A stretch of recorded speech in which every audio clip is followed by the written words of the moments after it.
Chapter 29. Cast Die. Terror occurred in the hospital as the boss's brother was down bleeding. Nurses converged to help him as Nina walked towards him with warnings. Never ever come close to me. The relationship between you and I ended 3 months back. See me as a stranger from today onwards. Nina was very tough.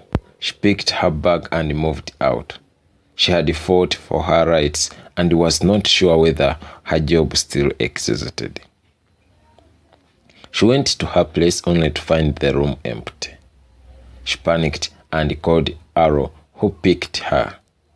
They weren't discussing about what she had done. She was in total fear as Arrow parked the car and comforted. I was very clear. No one will ever touch you again. He took her to the police station and got a restraining order, then proceeded to the new place. Nina was so thrilled. She did not know Arrow was this determined. He drove her to a brand new fenced house, her property well installed.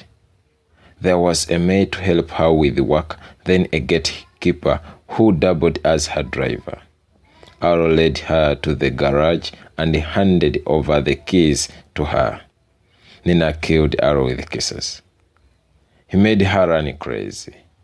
She was sure that no one would ever trod on her. She, for the first time, knelt down and thanked him. Unfortunately, he did not stay. He had issues to finish at home. It was about Ava who had come. She remained at mine and refused to go back before seeing Arrow. Right, he drove home to clean this mess. Ava, for the first time, knelt down and asked for forgiveness. She claimed that she did not know Arrow was the best husband ever. Dumping him for Atticus had a lot to do with her job. Besides, the man had enough money to sustain her entire life. She cried for Arrow's love the way he cried for her. Arrow could not let us hear this nonsense. He opened the door and allowed her inside. She was so passionate all of a sudden. Ava reported that Atticus was a rude animal wearing a human face. Atticus barked at her all the time, called her a prostitute who played him with other men. She fell in Arrow's chest, who inquired, "Why do you play him?" He too never wanted to know. He never wished to experience the nightmares Ava made him pass through. There was no day Arrow spent happy with Ava, yet it required a few minutes with Nina to laugh. A simple sight at Ivy, smiles showed up. He asked her to single out 3 reasons why he would allow her back to his life. He was unhappy with her and kept it at heart. "I thought all women are as evil as you, but I was wrong. I loved you with all my heart, but you paid back disrespect.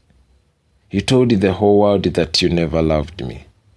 Look, I lost control and slept with other men because I thought I was not good at all, only to discover you were the problem. Please, forget me," he quarreled. Ava had never seen Arrow barking. She knew that the man really loved her and at the same time hated her.